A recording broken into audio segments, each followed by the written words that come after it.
Hello बच्चों। आज की क्लास है BCom part first paper second, जिसमें आज का टॉपिक है जनसंख्या के सिद्धांत। जनसंख्या के सिद्धांत में पहला जो सिद्धांत है वह है माल्थस का जनसंख्या सिद्धांत, जिसके बारे में अपना पूरा वीडियो आज उसी पे रहेगा।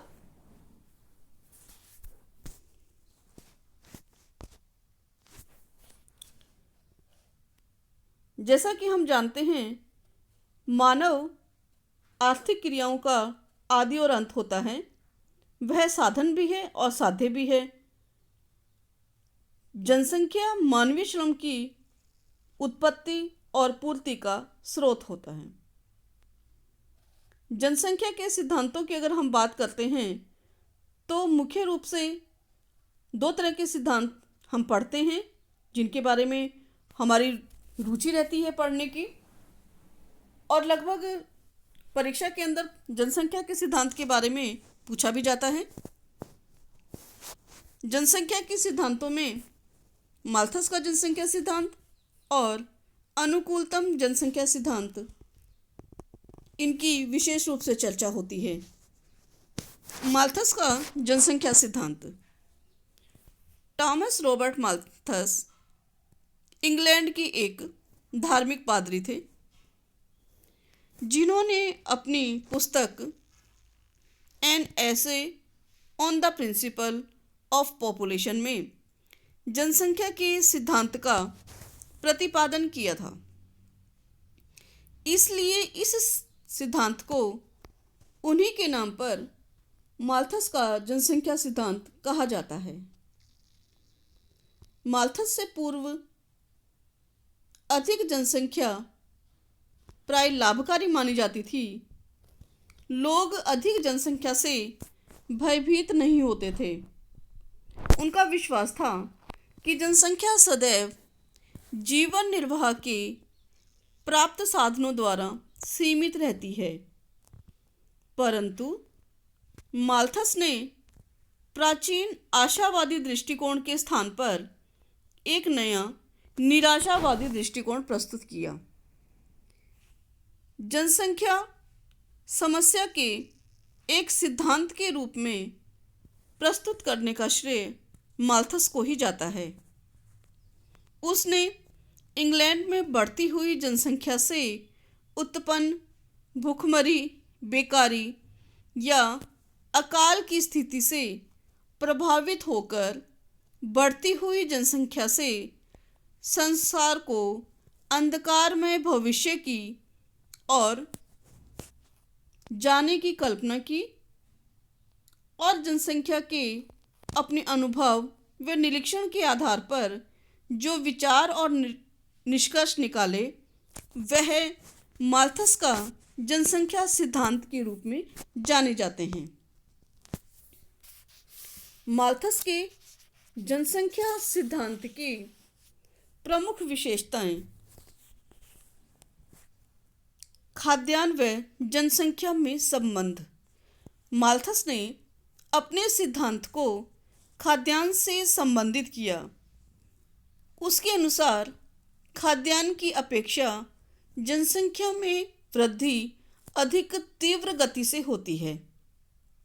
खाद्यान्न में गणितीय दर से वृद्धि होती है, यानी खाद्यान्न के अंदर 1, 2, 3, 4, 5 आदि की तरह से वृद्धि होती है, जबकि जनसंख्या में ज्यामितिक दर पर वृद्धि होती है, यानी 1, 2, फिर 4, फिर 6, फिर 8, इस तरह से वृद्धि होती है।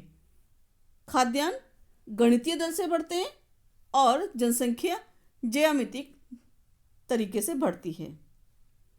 मानव की प्रजनन शक्ति तीव्र होने के कारण यदि कोई बाधा न हो तो देश की जनसंख्या 25 वर्षों में दुगनी होने की प्रवृत्ति होती है। कृषि में उत्पत्ति ह्रास नियम लागू होने से खाद्यान्नों में वृद्धि जनसंख्या के अनुपात से नहीं हो पाती, यानी जनसंख्या और खाद्यान्न में संबंध जो है वह माल्थस की प्रमुख विशेषता मानी जाती है। अगला है खाद्यान्न व जनसंख्या में असंतुलन।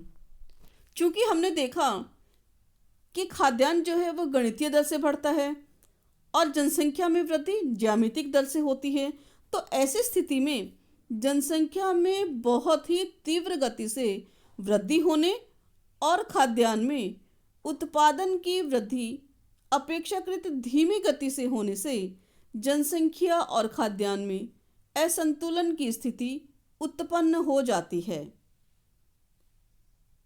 अगला है असंतुलन का समापन।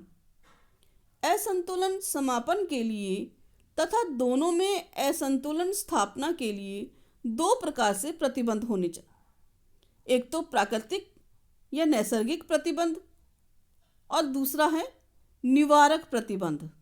ये दो तरह के प्रतिबंध काम करते हैं कि इनके माध्यम से इस असंतुलन को समाप्त किया जा सकता है। अगला बिंदु, खाद्यान्न और जनसंख्या के बीच असंतुलन होने पर जनाधिक्य। और ऐसी स्थिति में प्रकृति अपने प्रकोपों जैसे कि अकाल, बाढ़, भूकंप, युद्ध, महामारियों आदि के रूप में लाखों व्यक्तियों की असामयिक मृत्यु से जनसंख्या में वृद्धि पर रोक लगाती है और खाद्यान्न तथा जनसंख्या में संतुलन स्थापित हो जाता है। पर वह संतुलन अल्पकालीन होता है, क्योंकि एक बार संतुलन स्थापित हो जाने के बाद फिर मानव में बढ़ने की स्वाभाविक इच्छा शीघ्र कार्यशील होती है, जो जनसंख्या वृद्धि को प्रेरित करती है और पुनः खाद्यान्न एवं जनसंख्या में असंतुलन हो जाता है। इस प्रकार असंतुलन को पुनः समाप्त करने के लिए नैसर्गिक प्रतिबंध फिर से काम करते हैं और जनसंख्या में कमी कर उसको खाद्यान्न से संतुलित कर देते हैं। यानी कि संतुलन से असंतुलन और असंतुलन से संतुलन का ये जो चक्र है यह चलता रहता है। इसे माल्थस का चक्र भी कहते हैं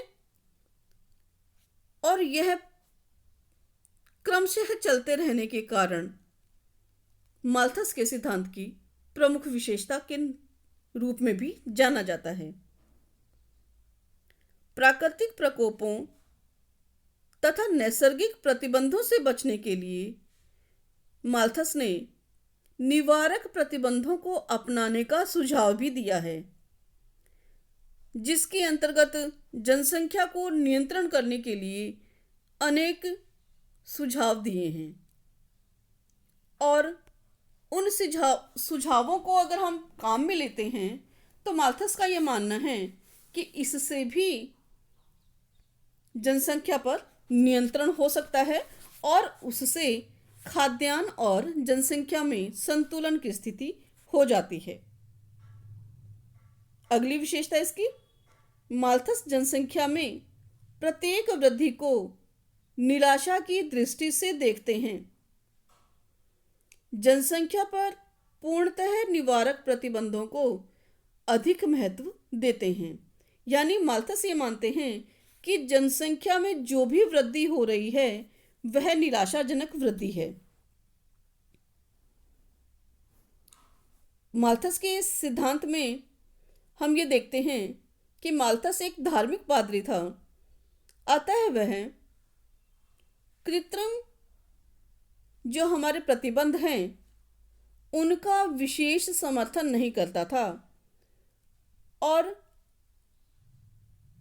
वह ये चाहता था या उसका ये मानना था कि जनसंख्या पर नियंत्रण प्राकृतिक कारणों से ही होना खाद्यान्न और जनसंख्या में संतुलन का प्रमुख कारण हो जाता है। वह जनसंख्या पर कृत्रिम नियंत्रण का विरोधी था।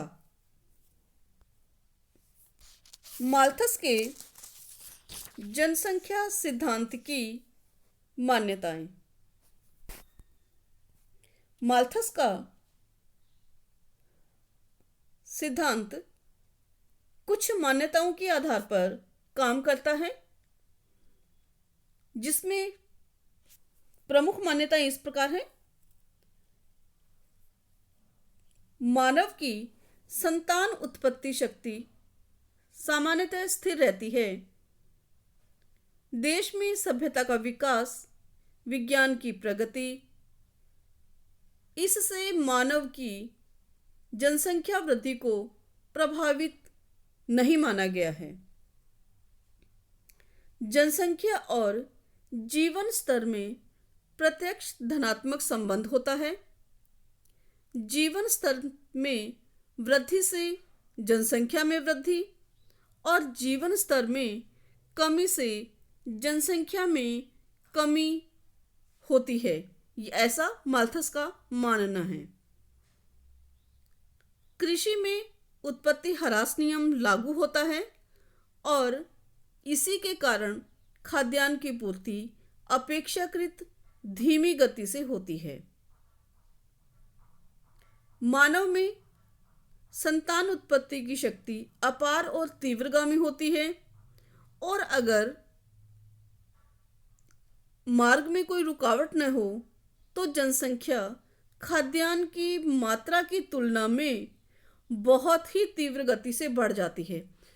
कुल मिलाकर के माल्थस का जो जनसंख्या सिद्धांत है वह खाद्यान्न और जनसंख्या के बिंदुओं पर ही आधारित है। उन्हीं के तुलनात्मक जानकारी वह देता है कि अगर खाद्यान्न हमारे पास कम है, जनसंख्या अधिक है, तो पुनः जनसंख्या अधिक जो है हमारी, उसको कम करने के लिए प्राकृतिक कारण होंगे, प्राकृतिक आपदाएं होंगी और उनके माध्यम से जनसंख्या नियंत्रण में आएगी और फिर उत्पादन जो हमारे पास है, खाद्यान्न जो है हमारे पास है, उसके बराबर की जनसंख्या हो जाएगी। ये उसकी मान्यताएं हैं, ऐसा वह मान करके चलता है।